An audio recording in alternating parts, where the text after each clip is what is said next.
Tatalakayin na ng Mutual Defense Board ang mga detalye ng pinirmahang Enhanced Defense Cooperation Agreement o EDCA. Kabilang sa matutukuyin ng lugar kung saan maaring humimpil ang mga sundalo Amerikano at kung gaano karami ang darating sa bansa. Mula sa Camp Aguinaldo, may ulat on the spot si Maki Pulido. Maki? Yun na nga, Pia, pirmado na kasi itong Enhanced Defense Cooperation Agreement. Pero sa totoo lang, marami pang mga detalye na kailangang plansyahin ng mga panel.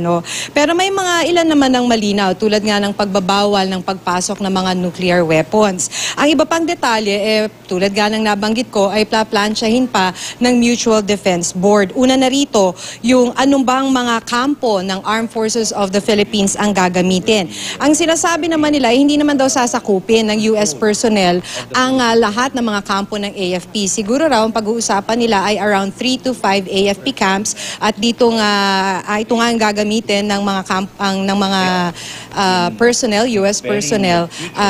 Pero ang sinasabi nga, isa sa mga rito ay ang Fort Magsaysay. Isa to sa mga pinag-uusapan. Yung Subic na hindi pa naman AFP camp at nasa jurisdiction ng SBMA, hindi naman daw kasama sa usapan ng negotiating panel, pero nabanggit dito na hinihingi na ng AFP na mabigyan sila ng lugar sa loob ng SBMA para sila ang makagamit. Ngayon, Pia, kung ilang tropang sundalong Amerikano ang papasok ng Pilipinas, hindi pa rin yan na pag-uusapan. Plansyahin pa rin yan ng Mutual Defense Board. Pati na yung mga detalye kung gaano ba sila katagal mananatili sa loob ng Pilipinas.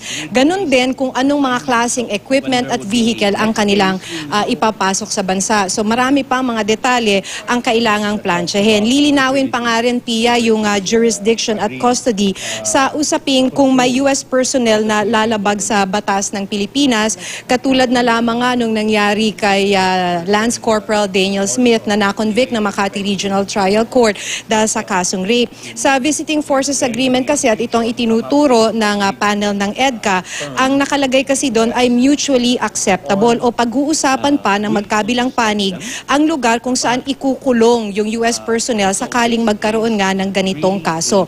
So yung mga detalyeng yan, ang ilan lamang sa pag-uusapan pa ng panel. Pinaninindigan do ng negotiating panel na hindi labag sa saligang batas ang EDCA at handa na silang ipagtanggol ito, ipaliwanag sa Kongreso.